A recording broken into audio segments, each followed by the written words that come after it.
Yeah. So we will have a brief presentation. I welcome all of you to Symphony Q3 and 9 months earning call presentation. So customary safe harbor statement applies.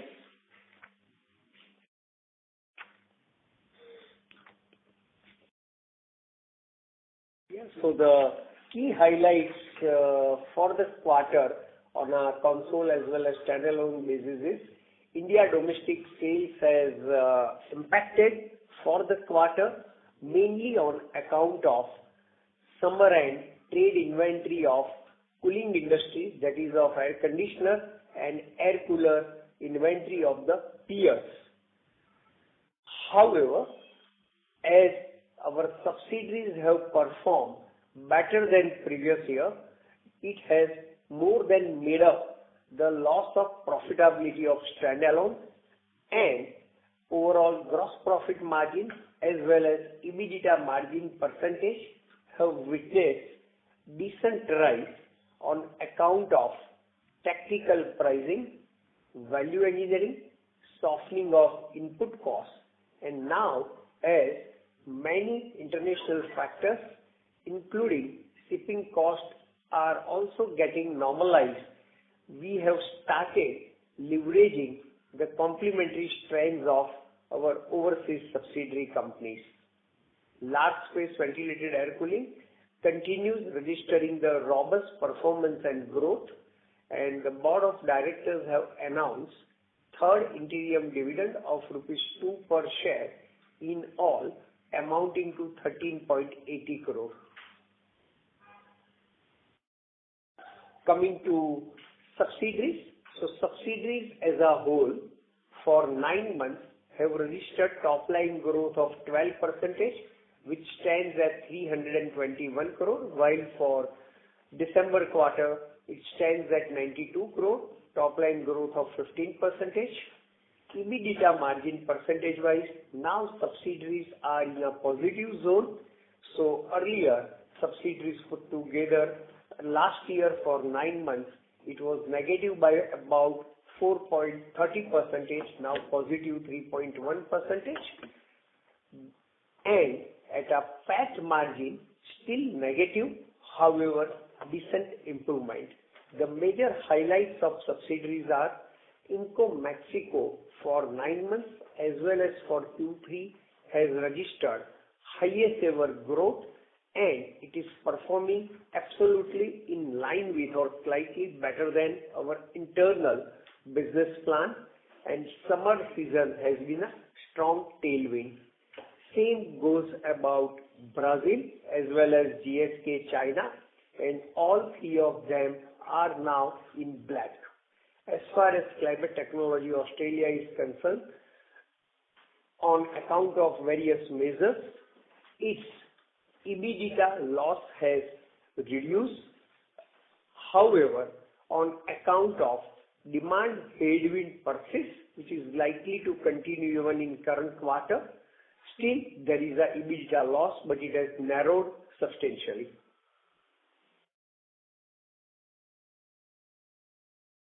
So this is the Sankey chart of consolidated performance. At a console level, revenue from operations for 9 months stands at 824 crore, which is lower by 6% YOY.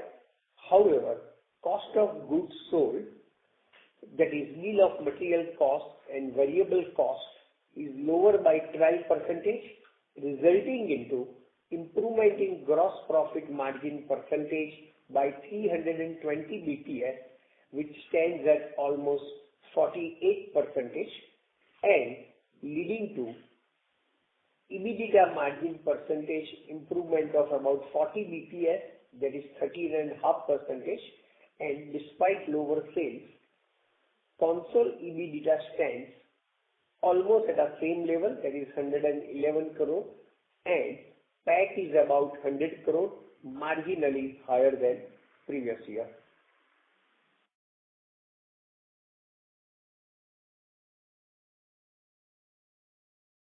Coming to December quarter console financials. Top line is lower by 11%, mainly on account of Symphony India. However, gross margin percentage has improved by 380 bps and it stands at 47.5%. EBITDA margin percentage has improved by 190 bps, that is at 17.6%, and PAT is up by 6% at 41 crore.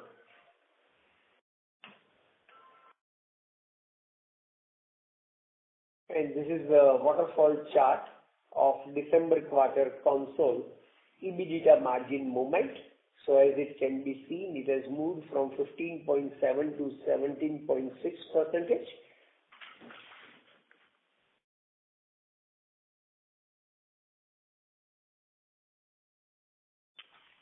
Some of the key financial metrics.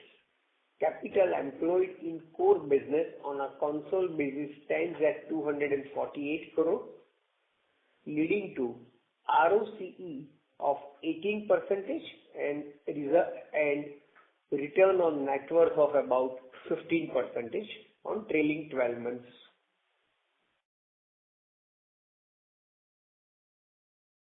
Coming to standalone, that is Symphony India performance. For 9 months, there is a degrowth of 16% on account of reasons as mentioned earlier, and it stands at 545 crore. Gross margin has improved to 49.3% and EBITDA is lower by about 2%, mainly on account of impact of top line, and it stands at 18.9%, and PAT for 9 months is at 107 crore, that is 19.6%, marginally higher than previous year.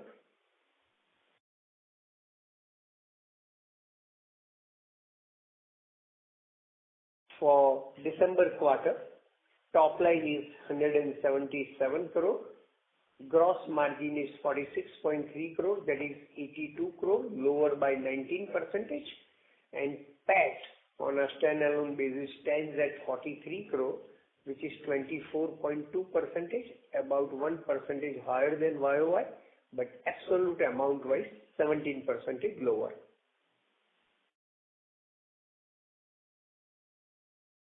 And this is waterfall chart of EBITDA margin percentage movement from 25% to 23.2%. So some of the fixed overheads show negative, mainly on account of lower top line, which we expect to be taken care down the line once sales normalizes.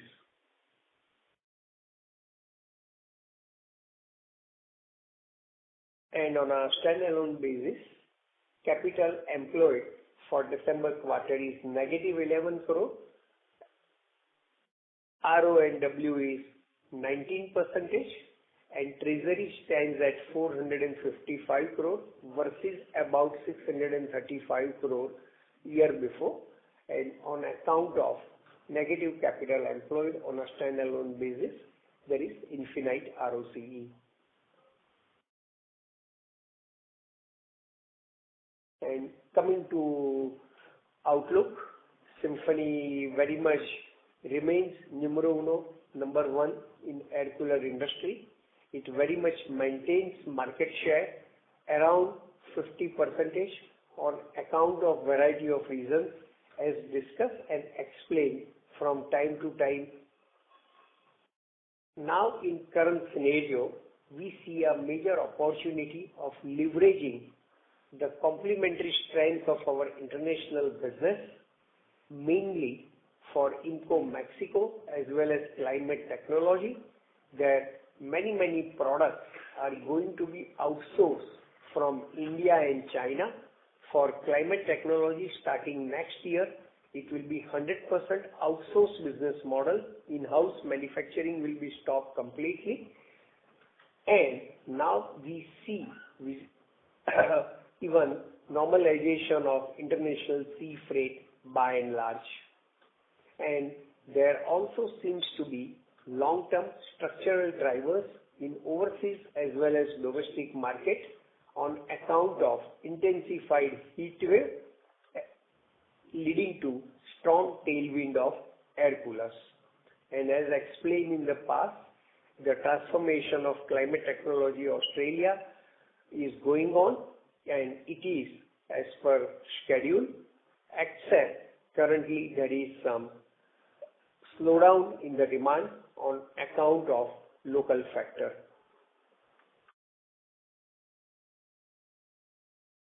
Thank you. So we can take the questions. Thank you very much. We will now begin the question and answer session. Anyone who wishes to ask a question may press star and 1 on the touchtone telephone. If you wish to remove yourself from the question queue, you may press star and 2. Participants are requested to use handsets while asking a question. Ladies and gentlemen, we will wait for a moment while the question queue assembles.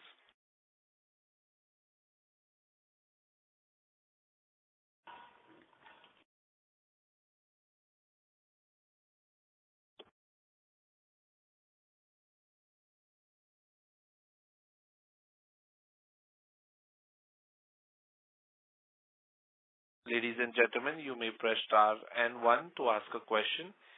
The first question is from the line of Manoj Gori from Equirus Securities. Please go ahead. Yeah, thanks for the opportunity. So I just have two questions. One, if I look at probably on the domestic business on sequential basis, we saw some decline in revenues. So probably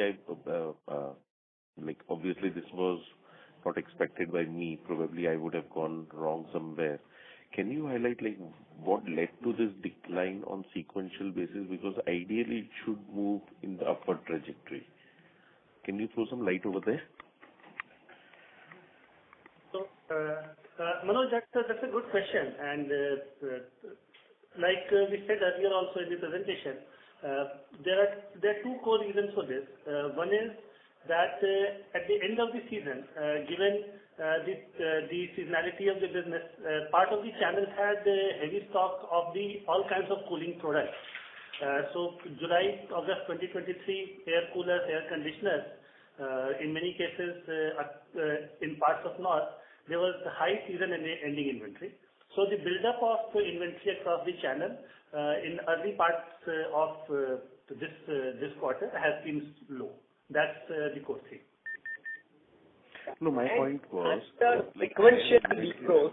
That is, I believe your question is vis-a-vis September quarter. Why in December quarter domestic sales is lower, even though the same situation was prevailing in September quarter, right? Right. Yeah. So the point is, even though we do have a decent collection as conveyed earlier, but on account of cooling products inventory lying with the trade, trade is not intending to list them, and hence we are unable to bill them. So even as on 31st December, we do have the decent amount of unbilled collection, which we believe should be transferred to sales in the ensuing quarter. Right.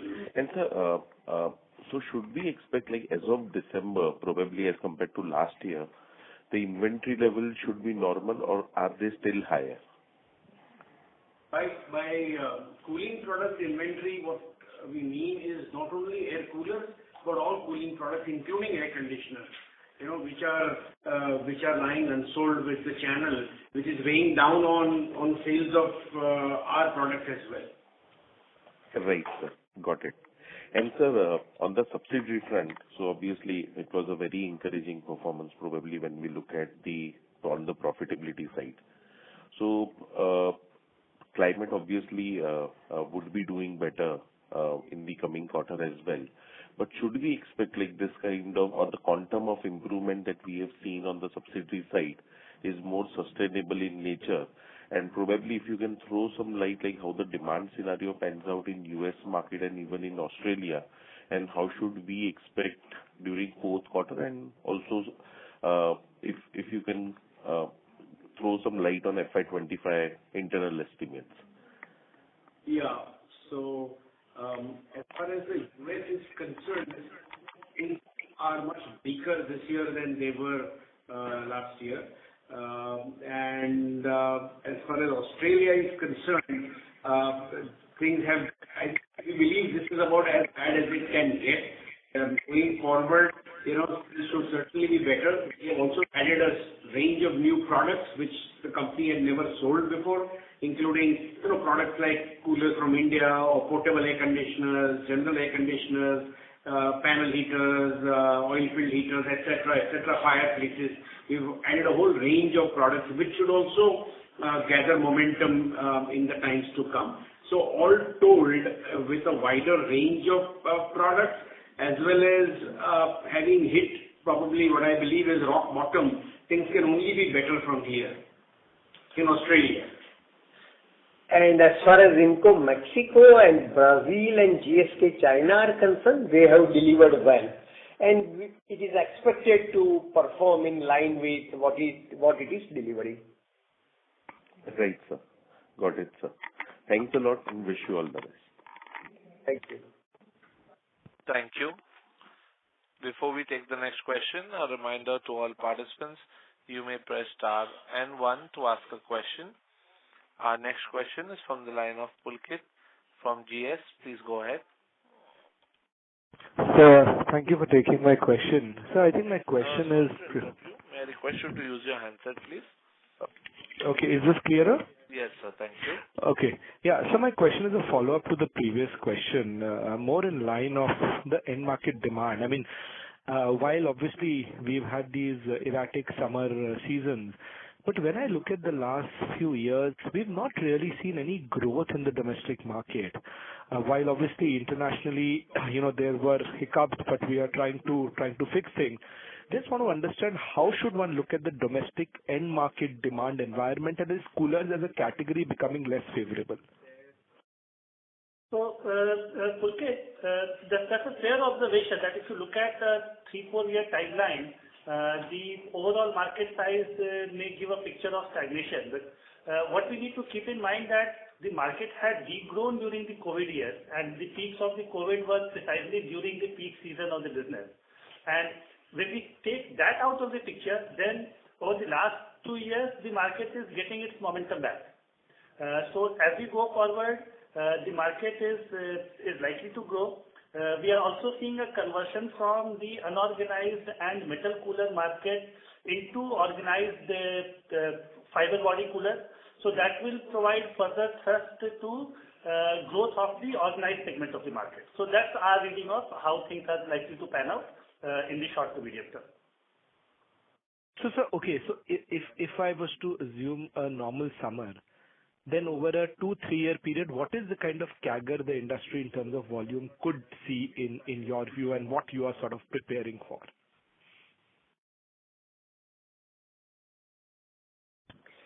So, as per our IR policy, we are not giving any company-specific guidance for the ensuing quarter or year. However, as I understand, your question is about the industry growth and sustainability. So we believe that industry seems to register on an average at least about 10% CAGR growth.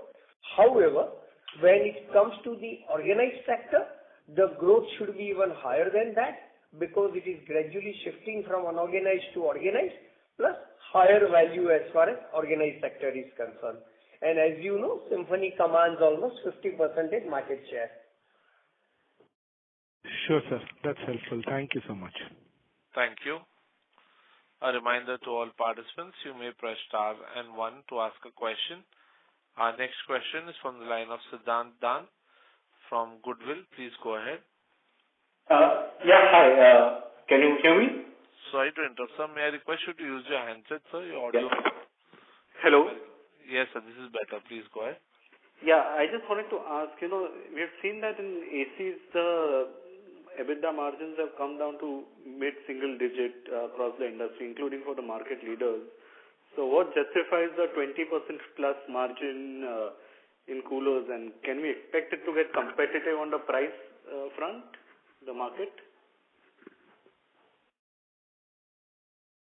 No, so as you would have observed, our EBITDA margin percentage, even in the past, has been substantially higher than air conditioner. In fact, most of the times, even though per unit air cooler sales value is lower than per unit air conditioner, but per unit profitability is higher than air conditioner, and that is on account of uniqueness of the product, brand, dealer distribution network, etc. And we believe that, in fact, we have a decent scope not only to maintain the current margin profile, but to improve the margin profile. In fact, as you would have observed in subsidiaries, even though they were having, especially IMCO Mexico, decent margin, we could further improve upon in terms of GP margin as well as EBITDA margin percentage. And as far as climate technology is concerned, it is in transformation phase. So there also we believe that there is a decent scope. And GSK has also registered that. Okay, so to an extent, both are not really comparable because of the kind of the business model what we manage and run. And would our margins be different in modern trade and traditional general trade, or would they be similar? No, so broadly similar. Broadly similar. Okay. Okay. Thank you. Thank you. Ladies and gentlemen, a reminder to all participants, you may press star and 1 to ask a question. Our next question is from the line of Aniruddha Joshi from ICICI Securities. Please go ahead. Yeah, thanks for the opportunity. Sir, two questions. Can you indicate the market share trend for us in air coolers in India over past 1 year? Means whether we would have gained market share or lost, and in a way, again, in the region-wise, if you can indicate further trends, urban, rural, metros, and smaller cities, or even region-wise, that is east, west, north, and south. Any indications for the market share trends? That is one question, number one. And secondly, in a way, now we are seeing massive capacity coming in air conditioners. So in order to utilize the capacity, there might be at next 3 to 4 years, we may not see any material price increase in air conditioner also. The technology change or even the regulatory related price hikes is also behind in air conditioner. So do you see that will result in higher growth in air conditioner sales, impacting the reducing the gap between AC versus coolers? Yeah, that's the questions. Thanks. So, Anirudh, so on the first part, if you look at the market share pattern over the last few years, I would say broadly we have retained our market share closer to about 50% over the last few years. There has not been a material change, so to speak, on either side of this base number. So that's where we are, and I would refrain from breaking this into a regional mix. So that's the picture at the pan-India level, which we are maintaining over the year. In terms of the growth expectations, Rupesh already mentioned the kind of growth we are expecting in the air coolers market. For air conditioners, there have been sizable growth. For both the products though, as you would note, the penetration levels across the country are very low. So we do expect healthy growth in both the categories, and in many cases they are complementarily growing across the country. Oh, sure, sir. Sure. Very helpful. Thank you. A reminder to all participants, you may press star and 1 to ask a question.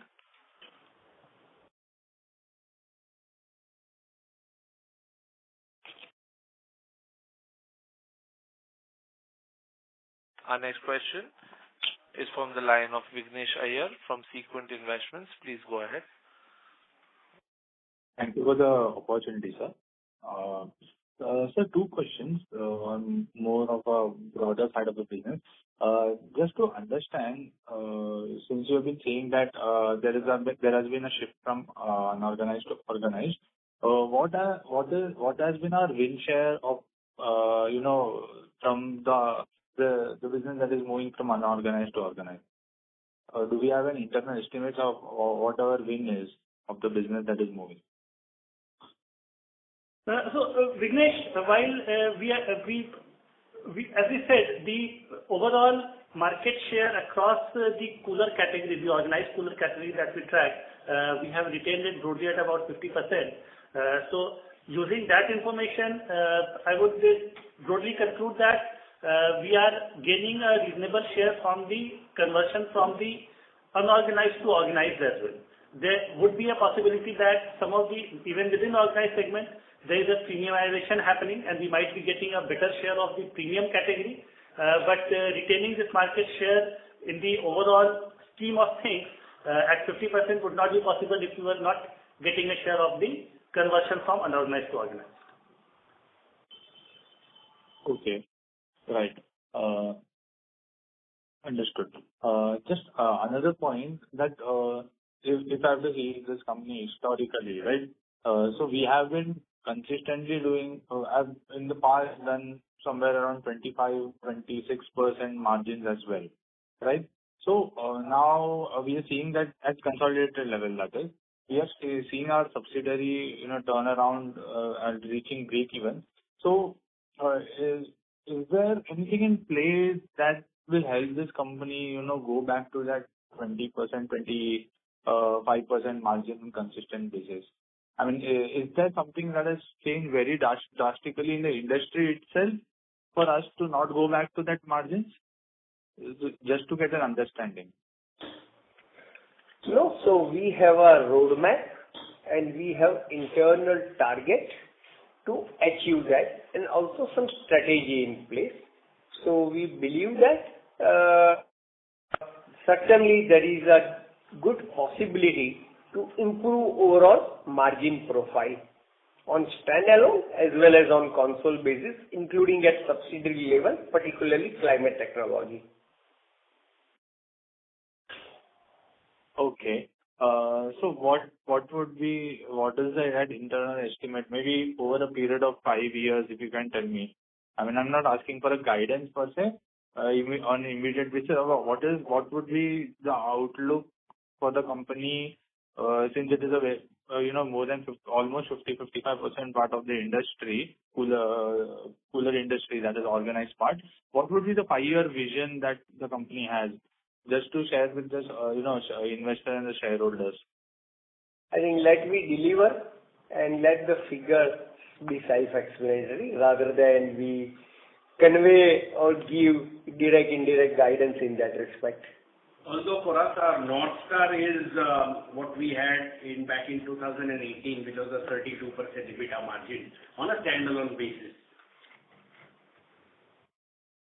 Oh, okay. Okay, sir. Yeah, that's all from my side. Thank you. Thank you. Ladies and gentlemen, a reminder to all participants, you may press star and 1 to ask a question. Our next question is from the line of Hardik Rawat from IIFL Securities. Please go ahead.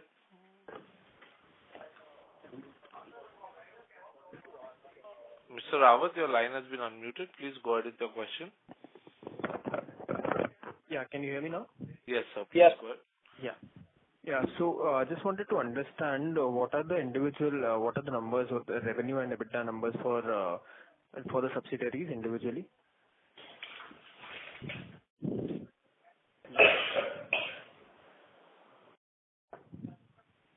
Just a moment, please.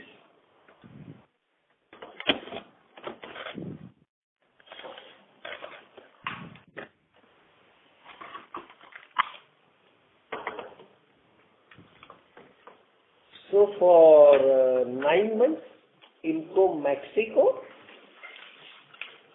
all figures in INR, top line is 126 crore versus 80 crore.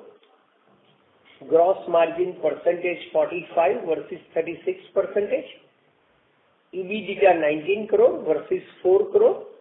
that is 15% versus 5%. Climate Technology Australia, top line 142 crore versus 173 crore.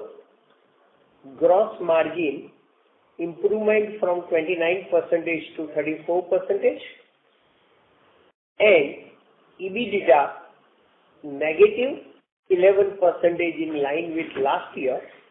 However, noteworthy figure for Climate Technology Australia is December quarter.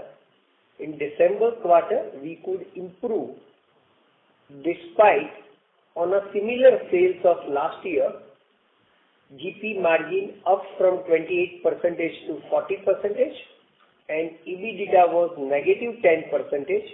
In December quarter, it is negative 3%. Coming to GSK China, top line 27 to 33 crore, and EBITDA, which was slightly negative previous year, now stands at positive 4 crore. And Symphony Brazil, turnover up from 7 crore to 22 crore, and EBITDA, which was 0, now stands at 3 crore. So all in all, subsidiaries put together for 9 months, top line up by about 12% from 288 to 321 crore, and gross profit margin 38% versus 31%, and EBITDA, all subsidiaries put together positive 3.1 versus negative 4.3%. So this for 9 months. Got it. Thanks. And one more question with regard to, you mentioned something about the unbilled sales partly resulting in a sequential decline in revenue. Could you please elaborate on that, exactly what happened there? Hardik, basically, as you are aware, part of our business model is that we take advance collections from our channel partners, and then that advance collection is billed as we move towards the season, starting from the July-August quarter itself. Now, this year, while we have been able to get advance collections from our channel partners, many of them are yet not ready to get the billings done from us because they are across the downstream channel, which is on the secondary side. They are sitting on large inventory across multiple cooling products. So the billing has been deferred or delayed from the downstream side, and as the categories start moving, the billing will be executed in the current quarter. So that's broadly the larger picture. Understood. All right. Thank you so much. Thank you. Thank you. Ladies and gentlemen, you may press star and 1 to ask a question. Our next question is from the line of Aditya Bhartia from Investec. Please go ahead. So my first question is on gross margins, which while on a year-on-year basis expanded, but on a sequential basis, we saw a bit of a decline.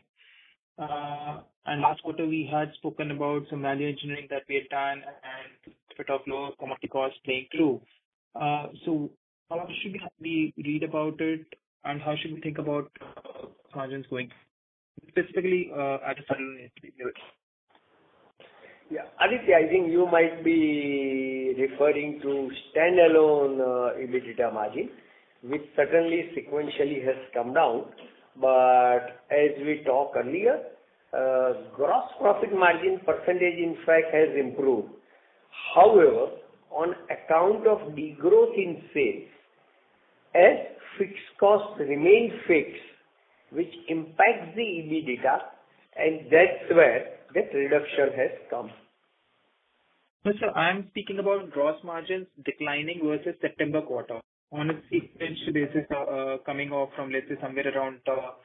It should not read much into that. It's more also about the product mix and sales mix. So more relevant is 9 months and year as a whole. In that respect, it doesn't matter much. Understood, sir. And so my second question is also somewhat related. Given that you see the possibility of market moving from unorganized to organized, at any point of time, can you use the pricing lever a bit, as in reduce the pricing a little or compromise a little on margins, in order to be gaining market share at an expedited pace? So, we have a wide portfolio of products which are priced at various price points. So, it isn't that we are only catering to the higher end of the market. We have models at lower ends as well. But yes, I mean, in one sense, we could do that, chase volumes over growth or over profitability. But we believe that we could do that more strategically, with smart pricing, rather than sort of across the board reduction in margins. Sure. So you should not be anticipating any change in strategy versus what you've seen in the last couple of years. Is my understanding clear? Didn't get your question. So I'm saying in terms of pricing, so we should not be... Are you saying that it is unlikely to be a major change in strategy versus what you've been following in the last few years? No, there will not be any major change in strategy. Absolutely not. Besides, please remember that the gap between unorganized sector and any organized sector company, not only Symphony, is so wide that it would be impossible to bridge. That unorganized sector is a reality in our country, is a fact of life, and you can't do anything about it. And that is true not only in air coolers, but in almost every sector that one can think of, where the entry barriers are relatively low. So unorganized sector is here to stay, and there is no way that any company any organized sector company in any sector can reduce their pricing to that level, to their levels. Sure.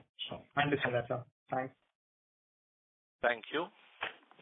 Ladies and gentlemen, that was the last question of our question and answer session. As there are no further questions, I would now like to hand the conference over to the management for closing comments.